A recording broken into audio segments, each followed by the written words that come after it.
got me stranded like a branch in the wind. Tell me what you long for. Oh, I won't what you want. It's June of 2019. The girls are about to leave the Bahamas to head south towards Luperon of the Dominican Republic because hurricane season is starting.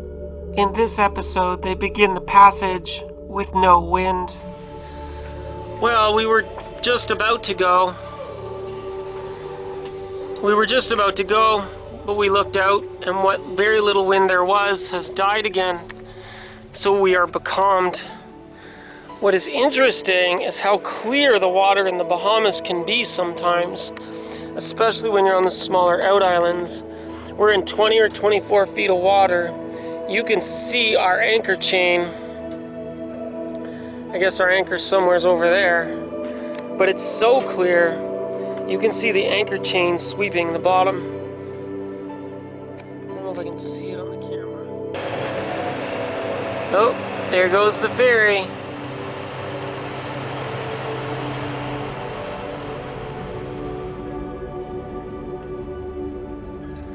Well, this is what becalmed looks like. That's the chain on the bottom, 20 feet below us.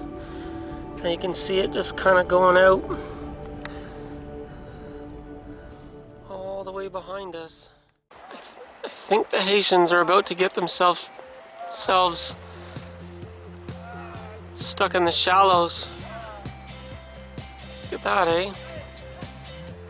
How interesting is that? Figured out their engine. They're pulling off the bottom. See that guy with the stick? That's their engine. He's pushing them forward off the bottom. Oh my God.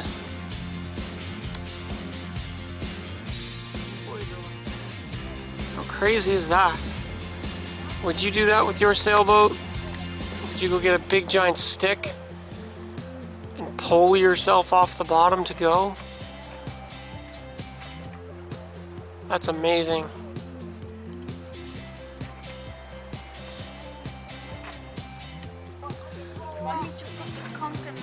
I don't know if you guys can hear this, but they're having some kind of heated argument on the boat. They're all kind of yelling at each other. Not really sure what it's about. I mean, maybe it's a plan. Maybe that dude's the captain, telling them how it's gonna be. I don't know.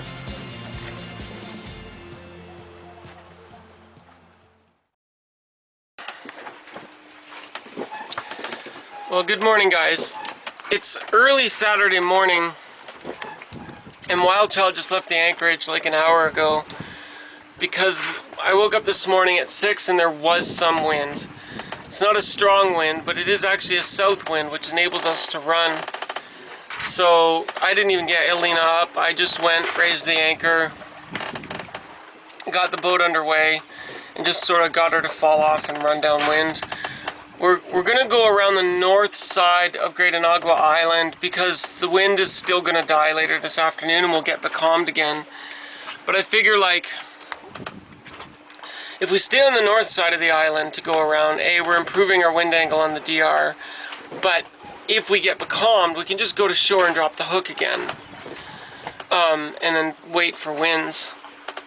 The southern shore of Great Inagua is known as the bad shore. It's on the Windward Passage side, and it's also apparently where the Haitians and the drug runners run across, drop their drugs, or drop off refugees or people, and the bad criminal stuff happens. So in Great Inagua, the U.S. Coast Guard paid a lot of money to give the Bahamians a big radar just to watch the south shore, and these very expensive jet boats that you've seen to patrol it. Because really, this is the biggest port of entry for drugs into the United States, as they come from South America through Bahamas and then filter from the Bahamas across to the U.S. So the U.S. has an interest in sort of keeping the shores safe, which means the unsafe people are on the other shore, and we don't really want to be unsafe, so we don't go near the unsafe shore. today we have light winds, so we're going to try to make 40 or 50 miles around the north end of the island.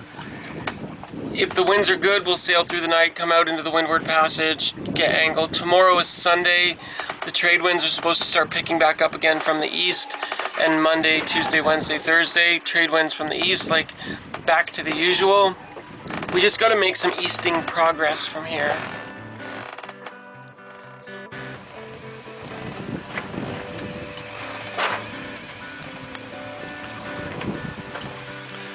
We're going around the north side of Great Inagua Island in very calm conditions. We have 6 or 7 knots of wind running, but if we get becalmed, we could just go to shore and drop the hook again.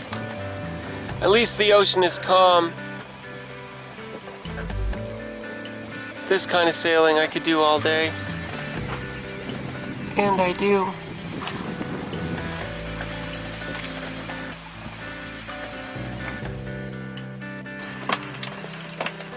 Just a little, yep.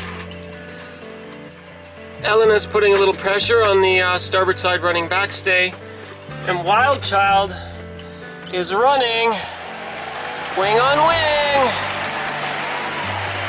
The second sexiest way to sail is wing on wing. The sexiest way to sail is under spinnaker, of course. So you can see we got our whisker pole on.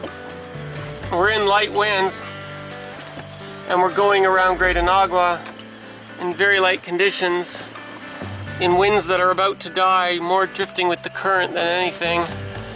But screw it.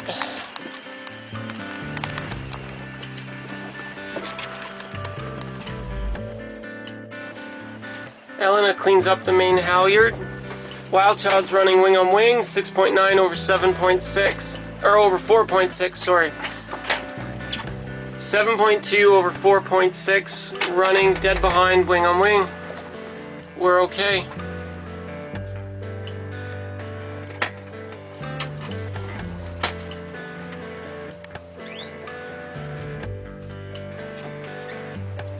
We've got to get around the corner from Man o' War Bay, so we're 7 over 4.4 running dead downwind. The wind is going to die on us soon, but if we can get a couple of hours and a couple of miles in, then why not? Ah, we're headed north. Oh my goodness! Aren't we supposed to go south?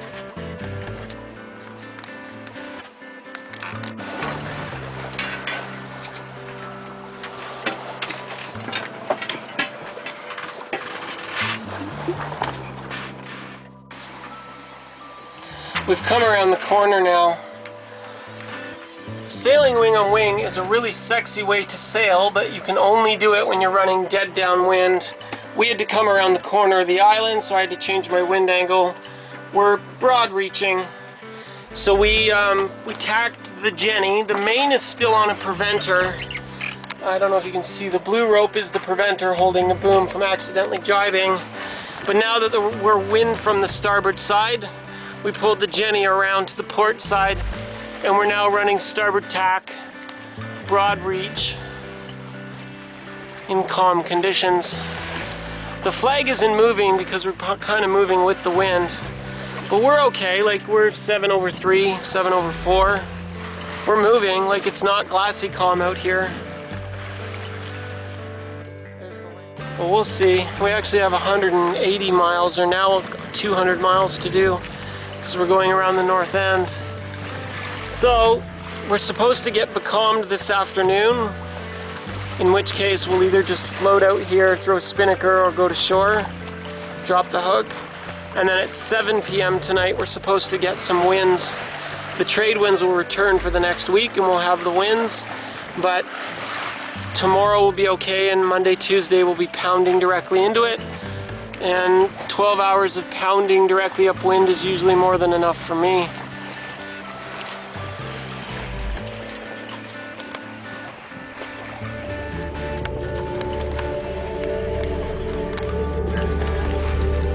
Okay. Whoa!